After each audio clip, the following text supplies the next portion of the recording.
ex-slaves and actual slaves becoming saints. Now that was also an important teaching. It was showing that these persons who were dehumanized, treated as commodities, had souls, had destinies, and could in fact be saints. And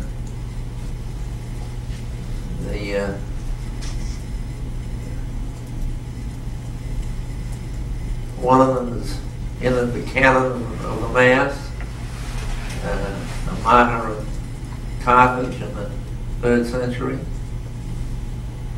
Another example, I always have thought it would be a good romance to write, is the story of Bathilda, not Matilda, but Bathilda, who was an English noble girl kidnapped by French pirates and sold as a slave in France, and then eventually marries the king, and then as a widow becomes the ruler and benefactor of the church and isn't canonized. Well, it's a great story, but it's also a story showing that in the church the social lines are not drawn. I think you also quoted in your book Orlando Patterson, who said that the most striking blow that slavery gives to the slave is the denial of all personhood, and that the examples you're giving would say that the church never did that, even though clearly and very troublingly to our own time, and troublingly to any sense of goodness or intrinsic evil, it did approve in so many ways of slavery. Well, of course, my theme in general in the book, as you know, is change has happened, and we have to face it. And on slavery, it was perfectly lawful to buy and sell and own human beings. And the first, I would say, the first unequivocal statement that is always sinful occurred in 1965 in the final session of Vatican II, and then only by something of a chance, because 6 days before the council ended, some of the council fathers introduced into the document Gaudium et Spes among the list of intrinsic evils being condemned by the council, they introduced slavery. But up till then, even the 19th century popes had not really taken the measure of the evil. So I think slavery is an issue that one has to keep returning to see that what was once accepted as morally awful, engaged in by religious orders that owned slaves, engaged in by bishops who owned slaves, engaged in by popes who owned slaves and sold slaves, that once perfectly lawful traffic in human beings is now regarded as intrinsically evil. It's quite a change. I agree with you. I think the slavery case is distinctive. That is, Justice Noonan treats 4 cases of change in his book, Change in the Life of the Church.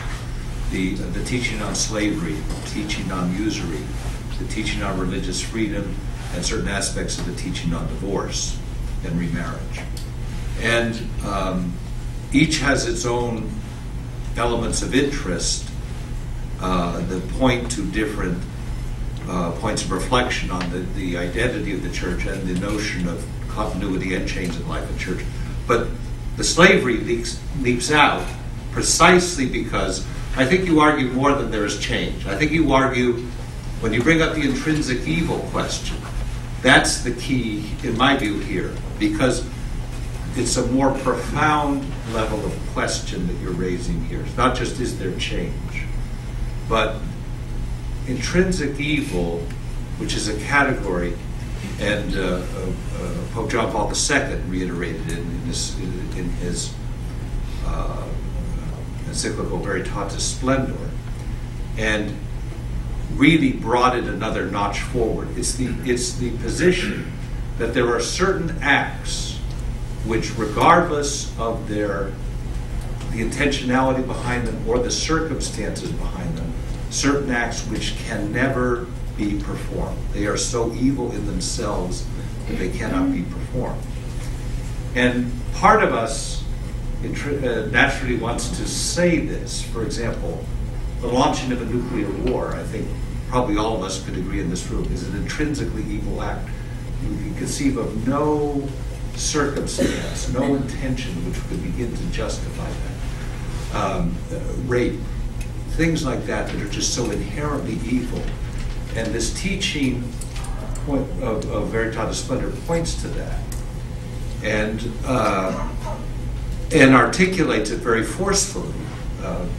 In fact, I remember I was at a meeting with the current Pope discussing some works that were under review at the time on this question of intrinsic evil and what to do about them. And it was Cardinal Ratzinger then, and he was very reasonable on what to do coming out of this question. And he said, well, there's an encyclical coming out in a few months, and we can't hold authors responsible for an encyclical which hasn't yet come out.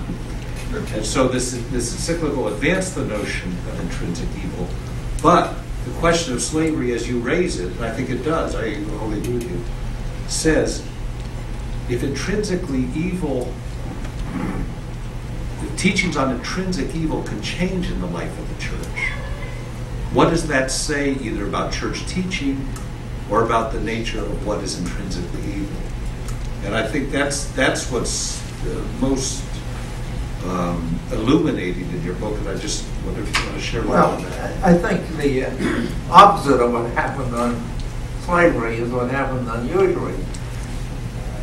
Usury was regarded as intrinsically evil, to make money out of money. That struck a great many theologians and church authorities as something profoundly unnatural. It could never be right to have money breed money. And that view was held in a formal way, at least from the 12th century till at some point in the 19th century it began to vanish.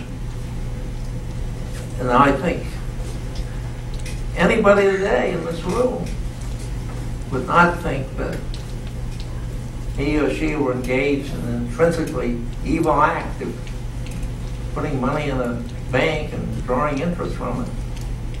It would really take us all back. That idea has just vanished. I think we all say yes, exorbitant